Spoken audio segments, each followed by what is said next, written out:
old, I can't remember anything. All right. So what I like to do is I'll just start and kind of go around the engine room. Not a whole lot in this engine room, so it should be pretty quick. We'll start with the Raycor fuel filters. So you can see there's a yellow handle. Yep. They're selectable, so you actually have two sets. So if you get bad fuel, you can select which filter you're running off of. So you can see this one's pointing outboard, that one's pointing outboard. So you're running on the outboard filter on both of them. If you come around this side, you can actually see there's also a vacuum gauge on them. Oh yeah. So if it's running bad, you can actually go in there and look. Give you the reading. Exactly. So you sit right now. It's on the Yeah. opposite side of the direction it's pointing. Yeah, exactly. Okay.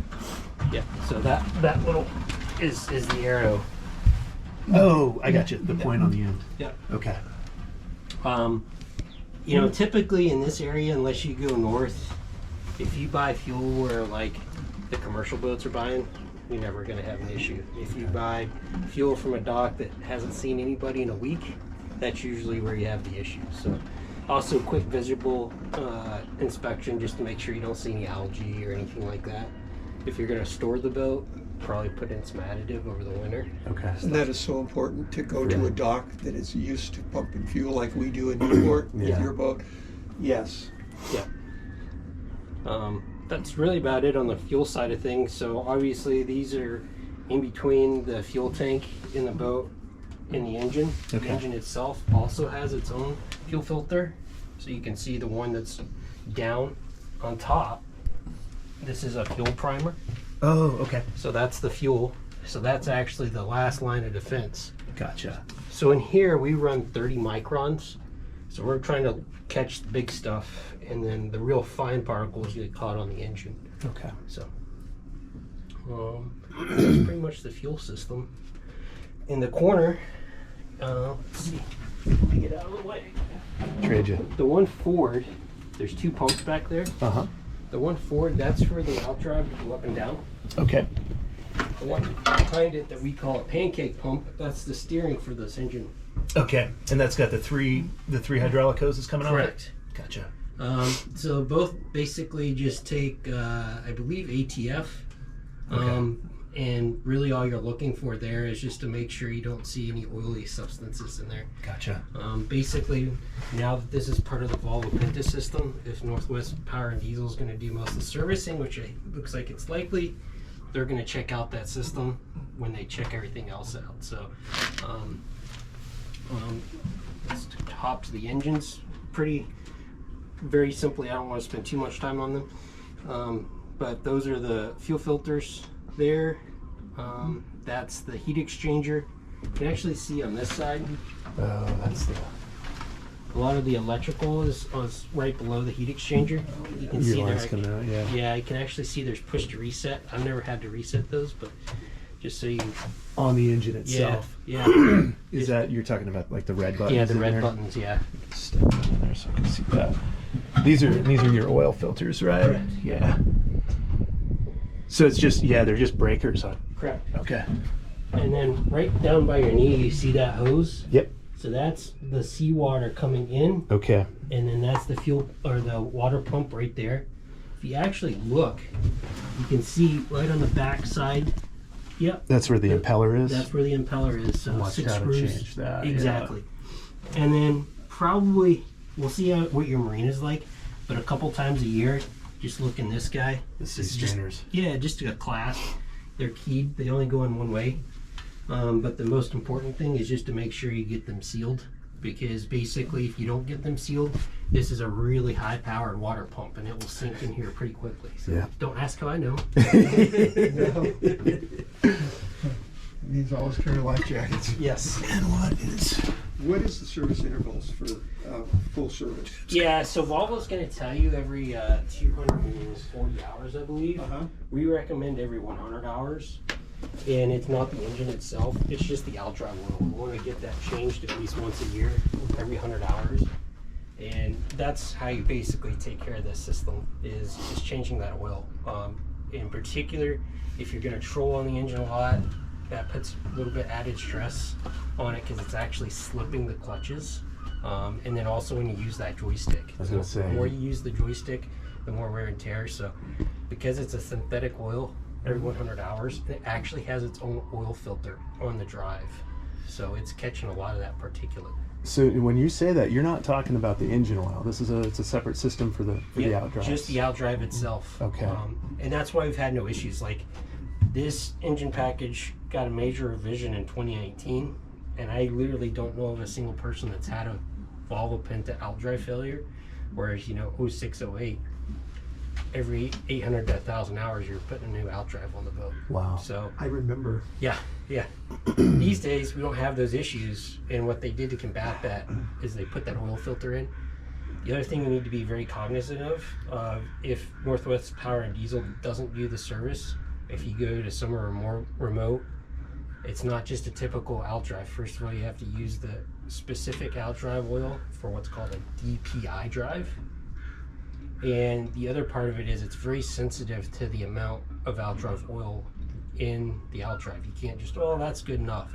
You actually have to measure it. It's within 100 mils. Okay. And that's just because the system's designed to only have so much fluid. It can cool only so much. So actually, if you overfill it, it'll get hot. The expansion causes problems. Correct.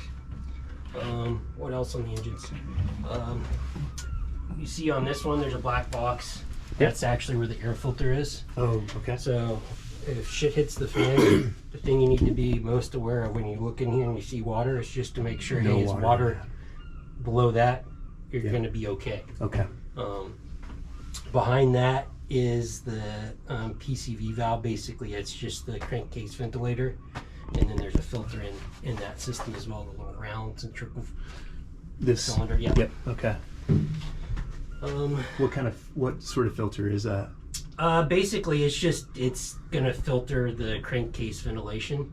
So I think it's basically a paper element. It's like an air filter. Okay. Yeah, it's more or less like the air filter. Okay. I'm trying to think what else is on the motor. That's Sounds really about it. You have the run start. Occasionally, if somebody's in there working on something, you can hit that, and the engine won't start. I'm assuming these are fuel lines as well. This is the coolant. So we're taking okay. the hot water off the engine, and you see these those are heat exchangers. Gotcha. So the coolant for the engine stays in the engine system, and then this is for the heat system. Oh, okay. So these red lines are going into, that's for your heating and cooling in the boat. So if you follow these behind here, this is the actual diesel furnace in the boat. Right, okay. So it's going to the diesel furnace, and then from there, it also passes through your hot water heater. So it's one giant loop. So on the dash, you're gonna have a switch that says heat, it'll say engine or furnace probably. If you click the furnace, that means this system's gonna come on. If you click the engine, nothing's running except there's a pump in here to circulate the system. So it's just gonna turn on the pump. Okay. Turn the furnace on, the furnace comes on with the pump. And everything passes through the hot water heater. So, this time of year, probably will have hot water for 45 minutes after the engines have run. So, just because it's a passive. Okay. Yeah. So you don't necessarily, if you do it right, you don't necessarily have to be running the engines to have your heat. Correct. Built-in diesel heater as backup, and then. Correct. Okay. It's just like Yep. It's a combinatorial Let's see heat what else. system. Obviously, bilge pump. So there's 2 bilge pumps in the boat. There's one here, and then there's going to be one in the storage compartment. Okay, So cool. I'll show you. Only 2 batteries in here. These are the 2-star batteries. I'm assuming those are pretty good sized batteries as well. Yeah, they're 31 series each. Yeah, okay. Let me just look underneath here. And then, Seth, if you come over here, maybe get out of the way so you can see them.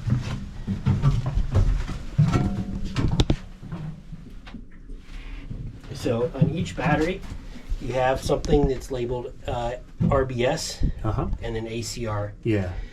So RBS stands for remote battery switch. Okay. So when I go to turn the batteries on at the dash, what you physically hear is this thing turning on and off. That's your click. Right. And then the ACR is the automatic charge relay. So the automatic charge relay, it basically does what it says it does. It's automatic charging when it has a charge source. So when it has a charge source, whether it's shore power or these engines are on, it automatically turns on, combines all the batteries, the house and the start, so they're all getting charged. Gotcha. As soon as you lose that charge source, primarily batteries, or excuse me, engines or shore power, it separates the house and the starting. So the theory is if you leave something on inside the boat, you can't kill these engines. Just gonna kill your house batteries. Yep. So the reason I point these out is they only work down to 9.5 volts. So let's say you leave something on. Your ACRs. Correct. Okay. Let's say you leave something on in the boat and it drains the house batteries below 9.5 volts. In order to switch the system over, because that switch at the dash will no longer work, you have to physically come in here, and you can read, the instructions are right on it, but you have to manually move that yellow handle at the top. On the ACR box? Yep. Okay. So you'd actually have to move it, and then on the top of it is a button, and that's how you lock it in place. You can't just move it. Same thing for the remote battery switch. So you might have to come back here and physically turn the battery to the on position, because it will want to lock out because the battery is low. So, And that would only, basically the only time that's going to happen is if you have a low voltage. 99% of the time you won't have an issue. We just like to point out physically where they are. Yep. And that is why I'm recording this. What is that? What is that little guy with the? That's a light for inside here. Oh. Yeah. So you got 2 engine room lights. That makes you got sense. 2 lights in the storage compartment. The pump next to it, that's your saltwater washdown pump. Okay. So it should have a filter near it. Yep, right on the side of it. Okay. Yeah, that round right before it goes into the pump. Yeah. Yep. Okay. Pretty self-explanatory. And this is just because there's 2 drives. Same thing on the other Same side. thing. Yep. Again, something to check. Yep. And everything that you need is up in Blaine, right? The people you need to go No, through it's all this. here. Oh, it's all here. Yeah, So when you have 100 hours, you need to bring it down here. Yep. Okay. Before you go over the 100 hours. Or further down. Yeah, Sounds so like- basically we're at 25, I think, 22 hours. So technically at 122 hours or once a season. Yeah. Bring it down here and get it serviced. And the thing that I like to tell people too is, yes, the Outdrives need to be serviced, but the other side of it is just getting the Outdrives out of the water and getting them clean. I know you went ahead and had them bottom painted, but that's still a concern. Yeah. So at least once a year, we just generally like to have the boats come out of the water. It's just good maintenance, check the zincs, get the Outdrives clean, and if you take care of it, it's going to take care of you. So Yeah.